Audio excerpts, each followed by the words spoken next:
Undisputed. We are live from LA. I'm Jenny Taft here with Skip Bayless and Shannon Sharp. How are we doing today, guys? I'm doing good on BA, my guy. I love it. How you doing, Skip? You know, speaking of coaches, you realize it took the man that you called the GOAT coach, it took a 51-yard field goal at the buzzer for Bill Belichick and the Patriots to survive the 0-8 Jets? You proud of him now? I am. He said, but I tell you what I didn't do. I didn't get the brakes beat off me. Really? 38-3. Yeah, right. 0-8. Yeah, no.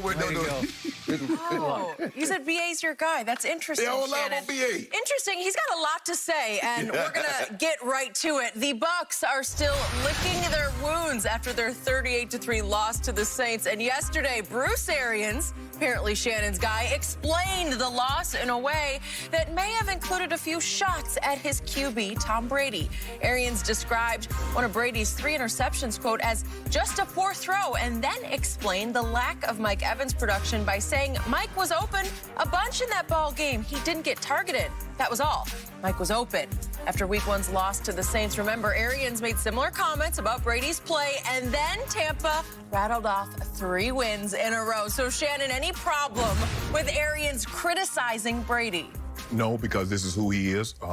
Tom Brady had to have known what he was getting himself into, and this is what I tried to explain to people. I said, now, when B.A. offers his harsh critique and his analysis of Tom play, how is he going to accept that? Because we've seen him, Skip, openly do this to Jameis. Now, the problem, see, the people, Skip Baylesses of the world, is think because There's Brady... only one. No, but you have a big supporter. You have a large base that believes like you, because Tom Brady has won 6 Super Bowls, because he's been to 9, he's above reproach. How dare you correct him? How dare you openly criticize his play? Tom Brady has to be right. And B.A. says he's absolutely wrong. Now, and I told you this was going to happen.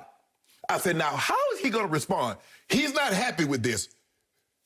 Coach Belichick never, now he, Skip, in the locker room, I mean, we having conversations and team meeting, that's one thing, and it didn't get out to a later date and time. But to have the media and to have BA say this and they get it, Tom Brady is seething. Never said, yeah, I understand that I have to play. And he'll say everything. He'll say he'll try to keep it in the quarterback, the professional, the CEO, as he is. He's going to try to keep it as up above the board as possible. But you know underneath, he's seething. He's seething because it bothered him. Now, he said Mike Evans was open a bunch. Now, what do you think Mike Evans is thinking? Because Mike Evans has been saying this all along. Now, what they tried to do was appease Mike by giving him 2 targets in the end zone. Because as Mike sees his production go down, he's like, well, at least I do have 7. At least I do have 8 touchdowns. But then he sees what Devontae Adams is doing. He sees what all these other receivers are doing. He's like, hold on, wait a minute. When I had Jameis, I was getting these targets like this, and I was in the consideration as one of the better receivers. Nobody even mentions Mike Evans now. So, Skip, I knew this was going to be a problem if Brady at any point in time struggled, because B.A. doesn't have a filter. That's what it is. And the thing that it shouldn't be a problem to Tom. The only way it should be a problem to Tom, if he had this conversation, when he picks up the phone, he calls Jason Light, I think that's the general manager, and he calls B.A., and they have a conversation. He says, now, Bruce, I don't probably, but everybody calls him B.A. B.A., this is yada, yada, yada, this is what I like. Because that's what I did when I went to Baltimore, had to sit down with Brian Billick in his office. He says, okay. I said, Brian, look, I don't have a problem with you coaching me publicly. I don't have a problem with you criticizing me. I said, but don't curse me. That's all I ask. You want to coach me in front of the team? Have at it. But Skip Bayless thinks Tom Brady is beyond reproach, and this shouldn't happen to him. But this is who he is. B.A. is 68, if I'm not mistaken. He's 68 years of age. The likelihood of a man in his late 60s pivoting from what he's been his entire life is not very good. So I don't have a problem with it. I told you your guy didn't play well. You making excuses. There are no excuses to be made. He didn't play well. The end. Obviously, you don't have a problem with this because you sit across from me on a daily basis ridiculing the greatest player ever to play the hardest position in sports, Thomas Edward Patrick Brady Jr. You ridicule him on a daily basis, so now you're loving it because all the Brady haters out there, and they have come out of hiding, full force and full throat. They can now say, look, even his head coach is ridiculing him, because this is just straight ridicule. This is just, the disrespect here is just disgusting to me, because I can't help asking this question.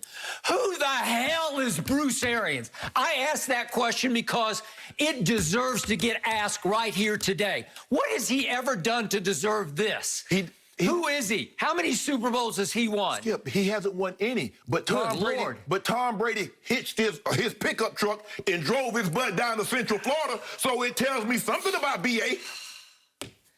He hitched it to 2 Pro Bowl receivers, and he hitched it to 2 stud tight ends. He's lost one of them, O.J. Howard, for the rest of the year. And he hitched it to a team that he saw had a defense on the rise that could be a playoff caliber defense. Sure. Was not on Sunday night at home against New Orleans. So real quick, let's look at, I can't call him B.A. He doesn't deserve any nicknames. You're going to call him Bruce? He's just Bruce Arians to me. This man is 1-2 as a head coach in the playoffs. 1-2. This man, once upon a time in 1974, actually was the starting quarterback for Virginia Tech when they ran the wishbone. Yeah. He threw that whole season 3 touchdowns to 7 interceptions. He completed 44% of his passes, and he has the audacity. He dares to sit back and take shots at Tom Brady, the obvious GOAT of quarterbacks. And why does he do it? Because he has an ego even bigger than Tom Brady's, and it is completely undeserved. His ego was built because he has coached 4 very good to great quarterbacks. He coached, let's see, Peyton Manning. He coached, let's see, Andrew Luck. He coached Carson Palmer, and he coached Big Ben Roethlisberger. Correct.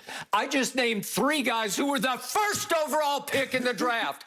I named another one, Big Ben Roethlisberger, who's going to be a first ballot Hall of Famer. He was the 11th overall pick in the draft, and help me out.